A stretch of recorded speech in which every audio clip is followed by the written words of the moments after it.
This stock isn't moving on fundamentals, it's moving on pure psychology. Because if this pattern repeats, we could be looking at another explosive squeeze. All right, so today we're going to unpack the bull case for AMC stock. We're breaking down the arguments from a pretty popular analysis that claims a major squeeze pattern isn't just possible, it's already confirmed. So let's break down exactly how they get there. Yeah, squeeze pattern confirmed. That's a pretty bold claim, right? So what we're going to do here is really dig into the arguments and the data points from the source material that lead to such a confident statement. Okay, so here's the roadmap for how we're going to break this all down. First, we'll look at whether history might be repeating itself.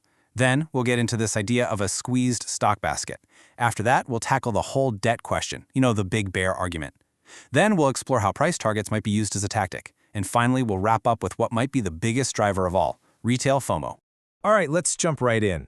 The first piece of this puzzle really hinges on a fascinating historical comparison. So the whole thing kicks off by looking at social media posts from AMC CEO Adam Aron. The source points to two specific times he used that famous phrase, "to the moon," once back in 2021 and then again more recently. And the argument is that these posts weren't just talk. They were catalysts that started a very specific, almost predictable pattern in the stock's price. So check this out.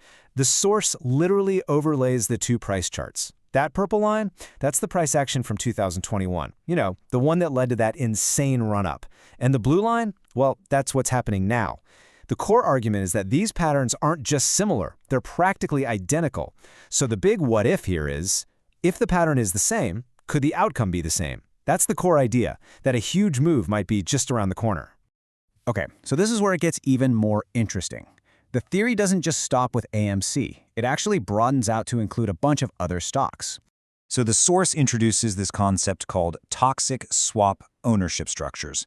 It's a bit of a mouthful, but the basic idea is that stocks like AMC and GameStop aren't just moving on their own. The theory is they're all tangled up in this basket of heavily shorted stocks, all connected through these really complex financial instruments. Think of it like they're all tied together with invisible string. When one moves, the others are forced to move along with it, even if the companies themselves have nothing in common. And to back up this basket theory, the source pulls up another really surprising chart comparison. This time, it's not AMC, it's GameStop versus, get this, Avis, the car rental company. The argument is that you're supposed to look at this and think, no way that's a coincidence. So, what are we looking at? Well, the source points out a few things. You've got these almost identical spike patterns. The decline patterns look eerily similar too.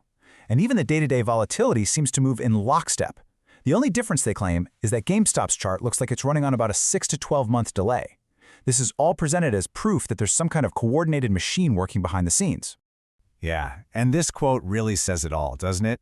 The argument is that you don't even need a complicated explanation. The charts themselves are screaming that something is going on here. Okay, so let's talk about the elephant in the room, AMC's debt. This is the #1 argument the bears always bring up, right? Well, the source material tackles this head-on, and it's pretty interesting how they do it.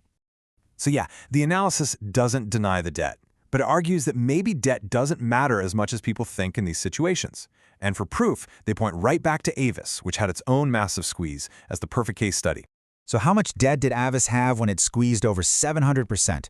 Well, according to the source, it was carrying an absolutely massive $25 billion in debt.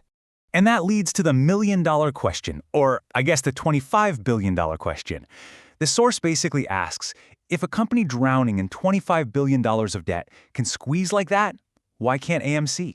The whole point is that in a squeeze, maybe, just maybe, the old rules about balance sheets get thrown out the window.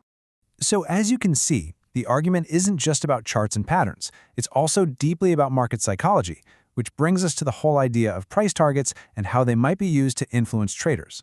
When you look at the price targets for AMC, it's all over the place. You've got your average analyst saying, maybe $3.50. The most bullish analyst goes up to almost $7. But then you have this algorithmic model that the source points to, and it's predicting a target of $32. That's an upside of something like 18,000%. A huge difference, right? So why the lowball targets? Well, The source claims it's not about being conservative, it's psychological warfare. The theory is that if market makers can get everyone to believe the stock is only worth, say, $2, then traders will happily sell at that price. It's a way for those who are short the stock to get out of their positions without getting absolutely crushed if the price really takes off. And that $2 mark is absolutely critical. Why? Because the source points out that for the upcoming week, there are more than 60,000 call option contracts sitting right at that $2 strike price. That's a ton of leverage just waiting for a spark. And that spark could ignite what's known as a gamma squeeze. Now, if you're not familiar, this is basically a feedback loop. When a stock price goes up, the people who sold call options, usually market makers, are suddenly on the hook. To protect themselves, they're forced to buy the actual stock, and all that buying pressure, well, it just pushes the stock price up even more and even faster. So here's how the source lays out the potential domino effect. Step 1. AMC's price needs to get above and stay above $2. Step 2. All those 60,000 plus call options suddenly become profitable, or in the money. Step 3. This forces the market makers to start buying up shares to hedge their bets. And Step 4. That sudden, massive wave of buying creates a huge price spike. It's a chain reaction. But at the end of the day, the source argues that the ultimate fuel for this fire isn't charts or options. It's something way more powerful and human. It's about emotion. And this quote from the source just nails the idea.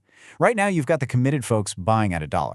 But the theory is, if the price ever got to something like $60, you'd see 10 times as many investors jumping in, not because they did the research, but because they're terrified of missing out. It's pure FOMO. And you can really see that idea laid out here. At $1, you've got the core community, the apes. If it hits that $32 algorithmic target, you start pulling in the speculators and momentum traders. But if it were to ever hit $60 or more, that's when, according to this theory, the floodgates open. You get a massive FOMO wave from the general public, creating this exponential buying pressure that has nothing to do with a balance sheet. So it all boils down to this one really big question, doesn't it? In the market we live in today, does the power of crowd psychology, of what a massive group of people believe, actually outweigh a company's balance sheet? Can sentiment literally create a new reality? That's the real debate at the heart of this entire bull case. But the real driver isn't charts, it's what millions of investors believe next. Subscribe if you want to understand market moves before they happen.